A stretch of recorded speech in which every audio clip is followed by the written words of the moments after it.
For another intervention by the Federal Reserve to boost the economy. That, of course, we will hear about tomorrow at 2 p.m. ahead of the press conference that Bernanke will give. Meantime, we're going to talk about whether it's needed or not. Euro-Pacific Capital's Peter Schiff says any Fed action is not going to help, and it's wrong.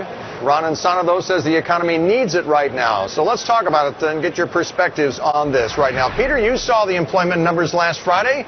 You don't think we need more Fed intervention? Well, I mean, we need more Fed intervention the way an alcoholic needs another drink. I mean, the reason the economy can't recover is because the Fed wouldn't allow it to have a real recession. We are suffering the consequences of QE1, QE2. In fact, the consequences of the QE that precipitated the housing bubble and the stock market bubble. We can't let the Federal Reserve use monetary policy and artificially low interest rates to blow these bubbles, and then when the bubbles blow up, not let the market repair the damage, but try to juice the economy with more QE.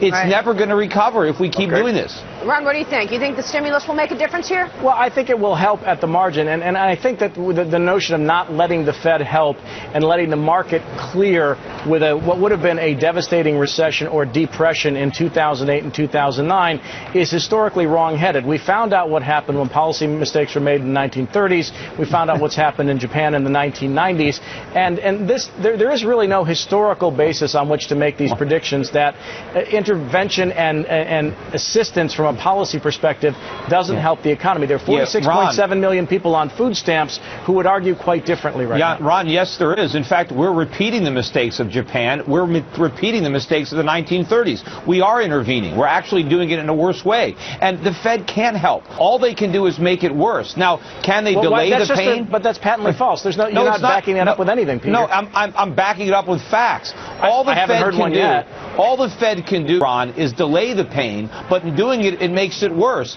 And how do you think I knew the crisis was coming? How do you think I was on CNBC in 2005 and 2006 warning about it? I understood what the Fed was doing. And when everybody else was calling for a recovery in 2009 and 2010, I said it wasn't real. I said we would be back in recession, and we will be. All right, so what's going to happen now, Peter? So you think with a recession let me just respond by saying if it's not real, it's the best fake 100% rally in stocks I've seen. And the economy's growing 2%, where it would have been down 9 or 10% annually. You've got to separate. About the economy and the markets. We've got to talk about two different things. Yeah, I'm not talking about the stock market. The stock market is not the economy. In fact, QE is good for the stock market because it's inflation. When you create inflation and destroy the value of money and you wipe out liabilities, that's what's happening. That's why stocks are going up. But if you measure stocks in gold, they're not going up. They're going down if you look at them in real money. Well, first of all, gold isn't necessarily real money. There are all kinds of money.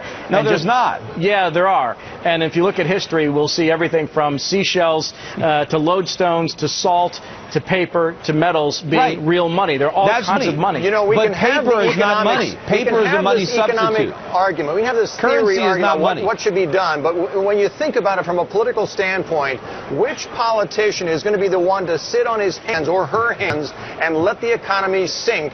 You know, without providing some help. I mean, you know they would not be returned to office at all if they allowed the free markets to do their thing back in 2008. Well, if they had allowed the free market to work, we wouldn't be in this mess in the first place. But I understand. We would have gone through a lot more pain, Peter. No, come on. You know the outcome would have been a lot more pain for the economy, and we would be blaming those politicians who did nothing at that time. But the government inflated the housing bubble. Without the Fed and the government, there would have been no housing bubble. There would have been no financial crisis. So they caused the problem, but they had to fix the problem at the same time. Let's look forward. You can't give them credit. Ron, you heard Peter's points here, and it's not that you haven't heard this argument before. A lot of people feel all too many times, but a lot of people feel that at this point the Fed action is not really going to do anything, and they're almost out of bullets. So is there too much Fed action at this point? No. First of all, the Fed is not almost out of bullets. That is a fiction that people keep coming up with. If you studied the Fed and what they can do during periods where there is deflationary pressure and excess capacity around the world, including here at home, the Fed can do more, will do more tomorrow, and it mitigates mitigates the impact of a deflationary deleveraging that's going on in the economy. That has been proven over the last several years. It's been proven over the last several cycles. They're going to do more harm. You know, you can collect seashells. I'm going to keep buying gold. The one thing we're not going to get out of this, we're not going to get any jobs. And eventually, Ron, we're going to have a currency crisis and a sovereign debt crisis. Yes, we will. And it's going to make the financial crisis look like a Sunday school Maria, picnic. if I may, Peter started emailing me in the mid-1990s talking about hyperinflation. We went through the 1990s without hyperinflation. The biggest threat was deflation. Some of us, like myself, were also talking about problems in housing in 2005, 2006, 2007. Pull the tapes, Peter. They're all there. Read my books. It's all in there. 2003, 2009. I don't remember you out there on CNBC what I was doing about calling about the financial crisis. I don't need you to remember. There's tape that would prove it. Thank it's you silly. so much. I can't wait to see who picks up the check at lunch. Well, at least Peter will buy it and go. Thank you both for joining us. Thank you, guys. We'll see you soon. That was as fun as we